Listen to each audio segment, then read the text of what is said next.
हाय सब लोग, आपका स्वागत है हमारे चैनल क्लास फाउंडेशन में। आज हम बात करेंगे बिहार तकनीकी सेवा आयोग के द्वारा जो वैकेंसी निकाली गई थी एएनएम 10,709 में, जिसका कि एग्ज़ाम की बात सुनने में आ रहा है विभाग के द्वारा एग्ज़ाम लेने के लिए कहा गया है।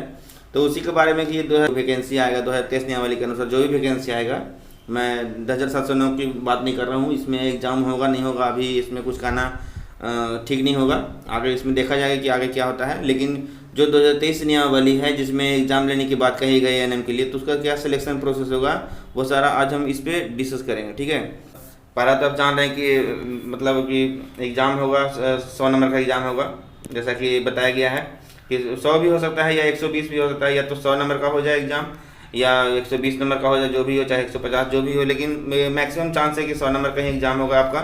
ठीक है, तो इसका जो सिलेक्शन प्रोसेस होगा इसमें है कि सारा चीज़ आपको डिस्कस करेंगे।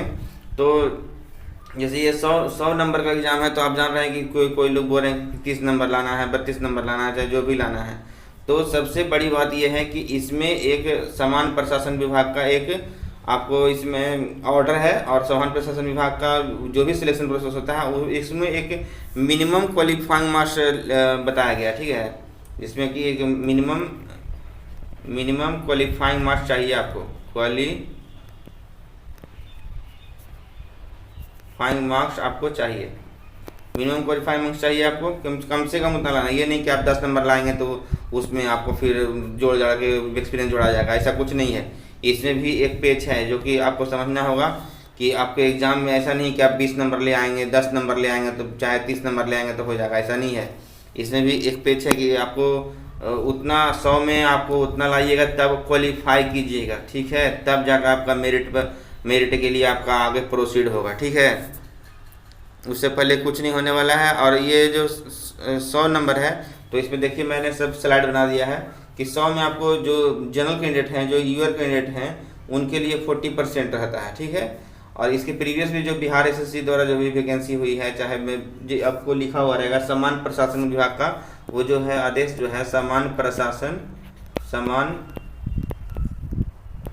प्रशासन विभाग का आदेश है। ठीक है, ठीक है, इसी के तहत जो होता है कि मिनिमम क्वालिफाइंग मार्क्स रखा जाता है। जो भी वैकेंसी आप देख लीजिएगा, बिहार एसएससी का वैकेंसी हो चाहे जो भी वैकेंसी हो, सारा इसी के तहत होता है।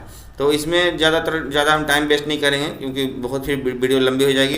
तो सीधा बात मान के चलिए कि जो 100 नंबर का अगर आपका मान लीजिए 100 नंबर का आपको हो रहा है एग्ज़ाम, मतलब फुल मार्क्स अगर 100 है, फुल मार्क्स आपका 100 है, तो उसमें आपको इसका 40% लाना है। ठीक है, जनरल के लिए यानी 100 नंबर का है तो 40 नंबर आपको लाना ही लाना है। 40 से नीचे लाइएगा डिसक्वालीफाई हो जाएगा, डिसक्वालीफाई। ठीक है, 40 से यह बुलाइएगा तब क्वालिफाई कीजिएगा। ठीक है, तब जाकर आपका मेरिट में जाएगा, जो कि 60.6 से जो गुना होगा उसमें। ठीक है, पहले आपको मैं समझा देता हूँ किसको कितना लाना है। ठीक है, आप ईवर को समझ गए। आप देखिए बीसी कैटेगरी का 36.5 रहता है। ठीक है, यानी 36.5 नंबर आपको लाना है। अगर 100 नंबर का क्वेश्चन हुआ, 100 नंबर का अगर मार्क्स की बात कर रहे हैं, क्वेश्चन की बात नहीं कर रहे हैं, मार्क्स की बात कर रहे हैं, जितना 100 नंबर का अगर पेपर होगा तो आपको इसमें 36.5% आपको लाना ही लाना है, जितना चाहे हो जाए। अगर 120 का है तो 120 में निकालेंगे, 150 का 150 में निकालेंगे, तो जो भी 40% लाना है। और बीसी का 36.5% यानी 36.5 नंबर में ये क्वालिफाइंग होंगे। ठीक है, अब रही ईबीसी की बात, तो ईबीसी इनको 34% लाना है। ठीक है, 34% यानी 34%, यानी 100 में 34 नंबर लाएंगे तब जाके ये क्वालिफाई होंगे। ठीक है, और SC ST and all female, इसका ये रहता है कि ऑल फीमेल का रहता है, SC ST और ऑल फीमेल का रहता है, तो 32%। तो जनरली मान के जाके जो एनएम में जो होंगे, एनएम में तो अधिकतर फीमेल कैंडिडेट ही होते हैं, ईमेल में तो फीमेल होते हैं, मेल तो होते नहीं हैं। तो आपको मिनिमम आपको 32 नंबर आपको ले आइएगा, तो आप मेरिट बनने लायक हो जाएगा, मतलब कि मेरिट लिस्ट आपका आगे बनेगा, नहीं तो यहीं से डिसक्वालीफाई कर दिया जाएगा। अगर 32 से कम नंबर आया, मान लें कि 100 में अगर आप ले आए 25 नंबर, 100 में अगर आप 25 नंबर ले आए तो वहाँ पे आप डिसक्वालीफाई हो जाएगा, डिसक्वालीफाई। फिर आप कितने एक्सपीरियंस लाइए, एक्सपीरियंस में आपका 50 नंबर 25 में 25 भी आ रहा है एक्सपीरियंस में, तो भी आपका मेरिट नहीं बन पाएगा, जैसा कि मुझे अनुमान है। और यही जब बिहार तकनीकी सेवा आयोग का जब पूरी तरह से जब एग्ज़ाम के लिए जब नोटिफिकेशन होगा तो आपको भी देखने को मिलेगा। मैं टोटल समझा देता हूँ आपको, आपने समझ ले 32%। यानी कहने का मतलब है कि अगर आप 1 मिनट, अगर आप मतलब कि 100 नंबर है, 100 नंबर का पेपर है, तो इसमें आपको 32 नंबर लाना ही लाना है। अगर 32 से कम आया, ठीक है, किन्हीं को 26 आया या 29 ही आया या 30 ही आया, तो आप यहाँ पर ये तीनों जो हैं डिसक्वालीफाई हो जाइएगा, डिसक्वालीफाई। क्योंकि ये सामान्य प्रशासन का ऑर्डर, और सामान्य प्रशासन जो होता है वो सारे का एग्जाम का क्वालिफाइंग मार्क्स होता है, ठीक है, कि मिनिमम क्वालिफाइंग मार्क्स यही रखा गया। बीपीएससी भी दीजिएगा तो मिनिमम क्वालिफाइंग मार्क्स यही दिया गया, भले आपका सिलेक्शन हो ना हो, लेकिन आगे प्रोसीड करने के लिए आपको मिनिमम क्वालिफाई करना पड़ेगा। अगर क्वालिफाई नहीं करते तो आपको वहीं पे से हटा दिया जाएगा, आगे भेजा ही नहीं जाएगा, ठीक है। मेरिट बनने की तो बात की बात है, लेकिन आप मिनिमम मान लेंगे कहीं सिलेक्शन, मान लेंगे अगर इतना लिखा हुआ मिनिमम क्वालिफाइंग मार्क्स, कोई किसी एग्जाम में कोई नहीं मिला 40% का, तो वो वहाँ पे सीट खाली जाएगी। लेकिन ये नहीं कि 20 नंबर दे दिया जाएगा, ठीक है। तो आप इतना मान के चलिए कि आपको 32 नंबर तो हर हाल में लाना है। यही हुआ था 2015 में जब वैकेंसी हुई थी, 2015 में वैकेंसी हुई थी, बहुत लोगों को फेल भी किया गया था। जब जीएनएम का वैकेंसी हुआ था 2015 में और 16 में, तो बहुत लोगों को फेल कर दिया गया था, ठीक है, क्योंकि वो उसमें 15 नंबर का इंटरव्यू था, जिसमें कि आपको 32% आपको लाना था, यानी 15 का 32/100 इतना लाना था, ठीक है। मिनिमम 5 के लमसम में होता है, तो उतना लाना था, तो उतना को बहुत लोग नहीं ला पाया, तो बहुत लोगों को फेल कर दिया गया था। तो इसी बात इसमें भी होगा, जब पूरा ऑर्डर जब निकल के आएगा, जब सारा नोटिस निकल के आएगा, बीटीएससी का नोटिस निकल के आएगा, तो बीटीएससी नोटिस में आपको सारा चीज़ दिया रहेगा। तो आप एकदम दिमाग रखिए कि 100 नंबर का अगर एग्जाम उस एग्ज़ाम होगा तो 32 नंबर आपको लाना ही लाना है। इतना लाइएगा तो आप क्वालिफाई होइएगा, क्वालिफाई, ठीक है। अब 32 से कम लाए, यानी बिलो 32, यानी 32 से कम लाए, तो यहाँ पे एकदम सीधा समझिए डिस्क्वालीफाई हो जाएगा। कोई इसमें दो राय नहीं है। और यही आपका नियमावली भी आएगा, क्योंकि मिनिमम क्वालिफाइंग मार्क्स हर जगह है। आपको नंबर बेसिस में भी है कि भाई इतना क्वालिफाइंग मार्क्स आना ही चाहिए, नंबर बेसिस में भी तो दिया हुआ था कि इतना क्वालिफाइंग मार्क्स आना चाहिए, 40% तो होना ही होना चाहिए। अगर कोई 32% लेके आए तो वहीं पर डिस्क्वालीफाई हो गए जनरल वाले। जैसे किन्हीं का मान लेके, ऐसे तो नंबर सबका हाई ही रहता है एएनएम में, लेकिन अगर कोई 40% से नीचे है, अगर किन्हीं का नंबर पॉइंट बनता है तो वो डिस्क्वालीफाई हो जाते हैं। वही चीज़ एग्जाम में भी लागू होगा, रिटन एग्जाम में। तो मत समझिए कि हमको 25 नंबर बन रहा है, अगर हम संविदा पर काम कर रहे हैं, हमको 20 नंबर बन रहा है या 25 नंबर बन रहा है तो हमारा सिलेक्शन हो जाएगा। क्योंकि जब तक आप 32 नंबर ये नहीं लेके आएंगे, 32 नंबर आपको लाना ही लाना है, हर हाल में लाना है आपको 32 नंबर।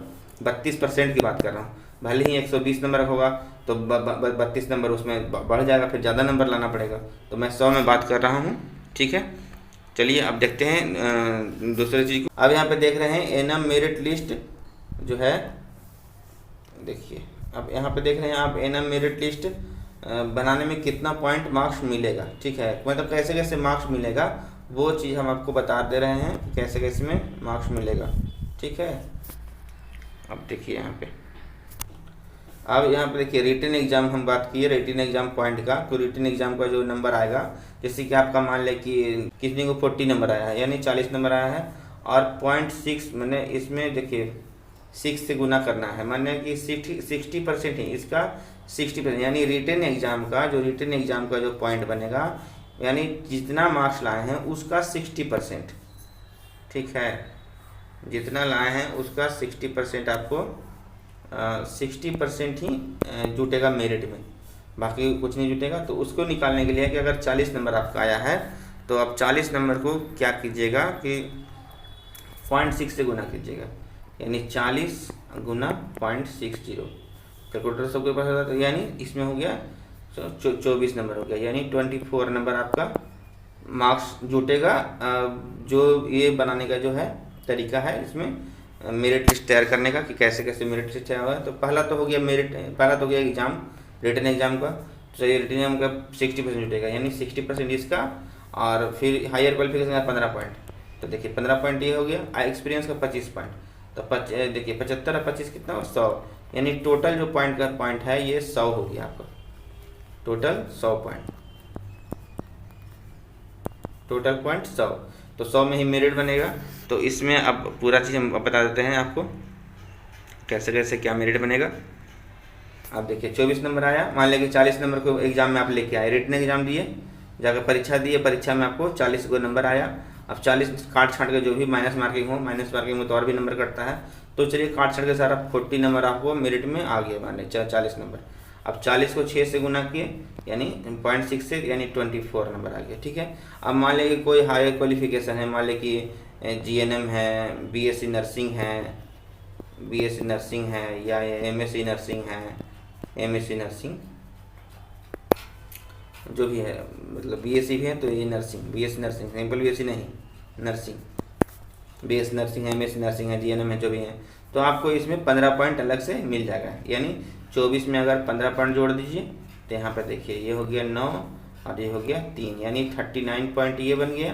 अब मान लीजिए कि कोई संविदा पर कार्यरत हैं, देखिए यहाँ पे संविदा एक्सपीरियंस के लिए दिया गया 25 पॉइंट, तो 25 पॉइंट निकालने के लिए मान लें कि कोई महीना, 2 महीना, 5 महीना, 6 महीना, तो जितना डे होगा, मान लें कि आप मान लें कि 100 दिन आप काम किए हैं, ठीक है, तो 100 गुना 5 कर दीजिए, अब भागा 365 कर दीजिए तो निकल जाएगा। और ऐसे अगर जनरली बात करें तो पर ईयर 5 मार्क्स का बात होता है, तो मान लीजिए कोई 2 साल काम करे, 2 साल से काम करे, तो 39 पॉइंट तो आपका ऐसे बन गया एग्जाम में, और 39 आप प्लस इसमें कर दीजिए, 39 आपका बना यहाँ पे, ठीक है, 39 मार्क्स उधर बन गया, और एक्सपीरियंस इसमें जुट गया, मान लीजिए कि 2 साल का 10 नंबर, और 10 नंबर जुटा तो यानी 49 पॉइंट आपका मार्क बन गया, ये बन गया आपका मेरिट के लिए पॉइंट बन गया, यानी 100 में आपका 49 पॉइंट आया, ठीक है। तो यही आपका सिलेक्शन प्रोसेस है और इसी के आधार पर बनेगा। तो जो भी एग्ज़ाम दे रहे हैं, चाहे एग्ज़ाम देने की बात है, तो उसमें आपको मान लें कि माइनस मार्किंग भी हो सकता है, ठीक है।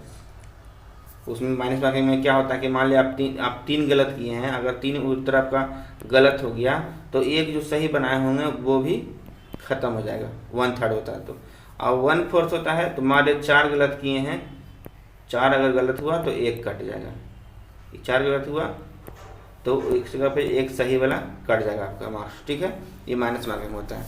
तो इसी तरह से आपका एग्ज़ाम होगा, जो जैसा एग्ज़ाम लिया जाता है, तो कहने का मतलब है कि उसमें आप 20 नंबर ले आइएगा, 25 नंबर ले आइएगा तो सिलेक्शन नहीं होगा, उसमें आपको 32% नंबर लाना ही लाना है, क्योंकि ये सामान्य प्रशासन विभाग का है कि आपको मिनिमम क्वालिफाइंग मार्क्स दिया गया है GAD के द्वारा, GAD है उसके द्वारा दिया गया है कि मिनिमम क्वालिफाइंग मार्क्स आपको लाना ही, मिनिमम क्वालिफाइड मार्क्स आपको लाना है, ठीक है। तो आप सारा चीज़ प्रोसेस समझ गए होंगे, अगर नहीं से फिर भी समझ में नहीं आएगा तो आप कमेंट कीजिएगा, जो भी आपको होगा सारा चीज़ बताया जाएगा। तो थोड़ा सा जिनको अगर लग रहा है कि भाई एग्ज़ाम होगा, चाहे जो भी पढ़ने वाले कैंडिडेट है वो पढ़ाई करें, और जो जिनको लग रहा है कि नहीं काउंसलिंग हमको लेना है, काउंसलिंग के माध्यम से तो बहुत ही उत्तम है, और काउंसलिंग ही करवाना चाहिए सरकार को, क्योंकि ये वैकेंसी 2022 में आई है, तो 2022 वाले को नहीं घुसाना चाहिए। 2023 में जब नियमावली बना तो 2022 में आपको नहीं घुसाना चाहिए था उसमें एग्ज़ाम को। आप नया वैकेंसी जो भी लीजिए उसमें एग्ज़ाम लीजिए। तो जो भी एग्ज़ाम की तैयारी करने वाले लोग हैं, जो फ्रेशर लोग हैं, जो अभी फॉर्म नहीं भर पाए हैं, 2022 वाली फॉर्म नहीं भर पाए हैं, जो आने वाली वैकेंसी की तैयारी में लगे हुए हैं, तो वो इसी तरह से अपना तैयारी करेंगे। और कैसे कैसे पॉइंट बनेगा मैंने आपको सब चीज़ बता दिया है। तो जो भी हो आप देख लीजिएगा सारा चीज़, और यही आपका मेन है सारा चीज़। और ये जो है मिनिमम क्वालिफाइंग मार्क्स, ये आपको जब नोटिफिकेशन, जब BTSC नोटिस जारी करेगी, BTSC जब नोटिस जारी करेगी, BTSC नोटिस में आपको सारा चीज़ मेंशन रहेगा, आप वहाँ पे देख लीजिएगा। चलिए आज के लिए इतना ही, और वीडियो पसंद है जरूर से लाइक कीजिएगा और चैनल को सब्सक्राइब कीजिएगा। चलिए धन्यवाद, थैंक यू।